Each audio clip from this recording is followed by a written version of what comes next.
वक्त हो चला है, हूटर बज चुका है, वक्त हो चला है बड़ी खबर का। तो आपको सीधे बड़ी खबर से रूबरू कराते हैं।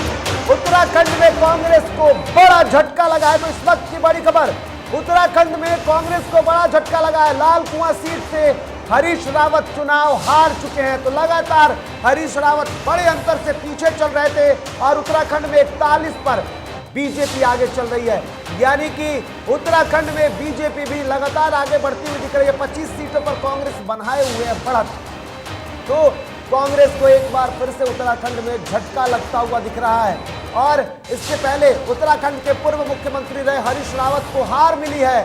लाल कुआं सीट से हरीश रावत हार चुके हैं। उनकी बेटी भी लगातार पीछे चल रही थी और अब देखना होगा क्या कुछ तस्वीरें बनती है, क्योंकि उत्तराखंड को जीतने के लिए कांग्रेस ने पूरी तरीके से वहां पर ध्यान रखा था। उस जीत को वो मुकम्मल बनाना चाहती थी और इसके लिए बजाते उत्तराखंड में देखेंगे तो छत्तीसगढ़ के जो मुख्यमंत्री हैं वो भी उत्तराखंड को सजाने के लिए, उत्तराखंड को बचाने के लिए कहीं ना कहीं पहुंचे थे। दूसरी तरफ जो बातें ये कही जा रही थी कि तीन मुख्यमंत्रियों का उत्तराखंड में बीजेपी के द्वारा इतने जल्दी परिवर्तन करना, इसका असर दिखेगा।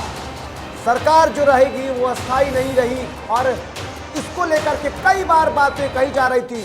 लेकिन उत्तराखंड की जो तस्वीरें दिखी है, 3 मुख्यमंत्रियों के बदलाव के बावजूद भी लोगों ने भरोसा जताया और उस भरोसे का नतीजा रहा कि एक बड़े चेहरे के तौर पर हरीश रावत यूपी में रहे, माफ कीजिएगा उत्तराखंड में रहे, लेकिन उसके बावजूद भी उन्हें हार मिल गई है। लाल कुआं से हरीश रावत हार गए हैं, लेकिन दूसरी तरफ हर जगह से बीजेपी की लहर दिख रही है।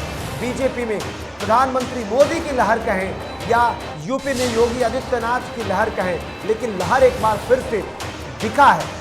इन 5 राज्यों में, 4 राज्यों में आपने देखा कि किस तरीके से बीजेपी एक बार फिर से सरकार बनाने में सक्षम साबित हो रही है। हमारे साथ हमारे सहयोगी ऋतिक लगातार हमारे साथ जुड़े हुए हैं। उनसे एक बार फिर से समझने की कोशिश करते हैं। ऋतिक, उत्तराखंड में बीजेपी को बढ़त, लेकिन ये कहा जा रहा था कि 5 साल यानी कि एक कार्यकाल का दौरान 3 मुख्यमंत्रियों का चेहरा बदल लेना झटका मारेगा उत्तराखंड में, लेकिन ऐसा नहीं हुआ। बीजेपी लगातार बढ़त बना रही है और हरीश रावत जैसे बड़े चेहरे उत्तराखंड के पूर्व मुख्यमंत्री रहे, लेकिन उसके बावजूद आज उन्हें हार मिल गई।